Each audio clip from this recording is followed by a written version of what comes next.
आणखी लोकांचे प्रश्न पुढे आले. तुमच्या त्या सेक्युलर ह्याच्यातले काय त्याला बचेंगे तो कटकटेंगे तो ते आता मी तुम्हाला सांगितलं. प्रश्न असा आहे, 1952 सालापासून आजतागायत मी आहे, जिवंत आहे.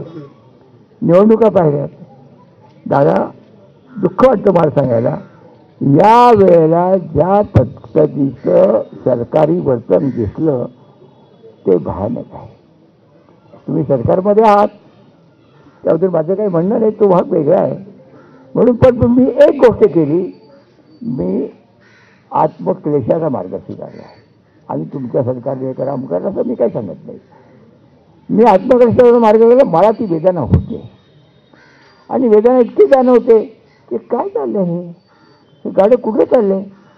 खरे प्रश्न बाजूला जाऊन काहीतरी खुळखळे वाटत राहणार लोकांना हे बनवणार. आपण तुम्ही भावभीट केलीत ना, ठीक आहे, आणि पण स्वतःच्या पैशाने काय ना, तू सरकारच्या पैशाने काय करताय. आणि जे तुम्ही द्यायला पाहिजे देत नाही. तुमच्याकडे जे मागण्या केलेल्या आहेत की आमच्या गरीब कष्टकऱ्यांना बायांना पेन्शन चालू करा. आज तुम्ही दिलेत पैसे 60 वर्षाच्या पुढच्या म्हाताऱ्याला दिलेले नाही. मी त्या अशी मागणी पण करणार नाही. मी मागणी करेन पेन्शन द्या प्रत्येकाला. याचं काढा तुमचं 65 पुढचं, हां 65 पुढचंच द्यायला गेलं नाही. तू तेच म्हणतो माझी मागणी नाही. या तो परत सांगतो, पण सांगतो काय घडलं ते.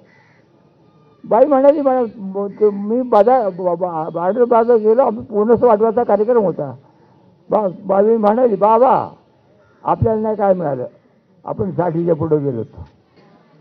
आणि मग ती म्हणलं काय झालं, काय व्हायचं म्हणजे देवीचं घेतलं, देवीचं ओवाळलं, बाकी काय हे काय खरं काय.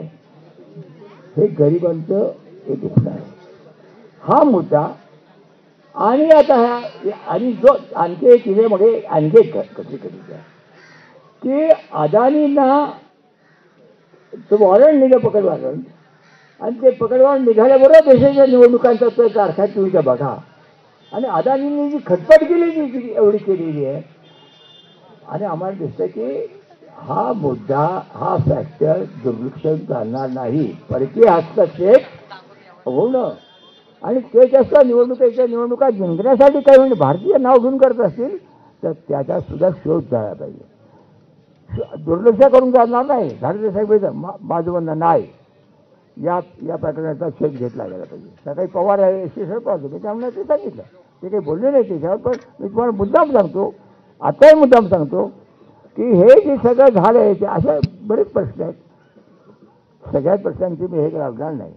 पण माझं म्हणणं एवढंच आहे, माझं काहीच म्हणणं आहे, माझ्यासारख्या एका सुजाण नागरिकाला हे खूप आहे. आणि हे खूपच असताना झाले कोणतं जनतेचे प्रश्न जायचे असे तर तुम्हाला पाहिजे. तुम्ही पवार आहात आणि आम्ही काय बोलणार. जे काही चालले लोकांच्या जवळ पुढे जणू काय तेच प्रश्न जनतेचे प्रश्न आहेत.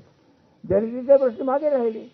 मी सांगितलं त्या म्हातारीचं सांगितलं तुम्हाला सांगितलं तसं दादा. म्हणून म्हणलं तुम्हाला त्याच काळामध्ये हे जे प्रकरण तुम्ही सांगितलं की मी ठाकून सांगितलं की मी धर्मनिरपेक्ष आहे, माझा सेक्युलर याच्यावर विश्वास आहे, तेवढं बरंही वाटलं. माझं म्हणणं आहे तीच लोकसभा भूमिका जर आता आम्ही जे प्रश्न मांडतोय आपल्या बघायला तू का आम्ही जे कुठे म्हणतो की तुम्ही सिद्ध करा. विरोधकांचं एक आम्ही ते सिद्ध करतो त्याला बरोबर आहे. त्यात काही बाळ सरकारची चुकीचं वाटत नाही. कारण सरकार सहयोग्य न्यायापर्यंत गेलं आणि माघारी आलं ठीक आहे. ती जाऊ त्याचे विश्वकुमार चौधरी वगैरे मंडळी आली की मी त्यांना मुद्दाम सांगेन की हे आपलं काम आहे हे सिद्ध करण्याचं. तेव्हा ते सिद्ध करायचं काम आपलं आहे. ती जबाबदारी घेतली पाहिजे.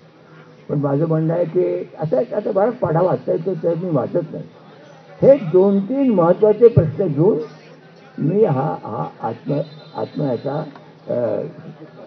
क्लेशाचा मार्ग स्वीकारून बसलो आहे. आता इथेच का बसलो तर भारतीय घटनेचं सत्यमेव जयते ब्रीदवाक्य आहे. इथे असलेल्या या म्हाताऱ्याने महात्मा ज्योतिराव फुले यांनी सत्यमेव जयतेची मुळी प्रार्थना केली त्या काळात, घटनेच्या अगोदर लिहिली. आता म्हटलं ठीक आहे, आपण सत्याचाच हे करायचा विचार करतोय तेव्हा सत्यमेव जयते सांगितलं त्या वाड्याचं आपण बसून लढाई आंदोलन सुरू करावं. हां त्यांच्या स्मृती द्या. त्यांनी घटनेची सुद्धा 75 वर्ष होत आहेत ना. आम्ही हे मी महात्मा ज्योतिबा फुले समता परिषदेचा तुम्हाला माहिती काय ते तुमचं आणि माझं काही नवीन नातं नाही आपण रोज भेट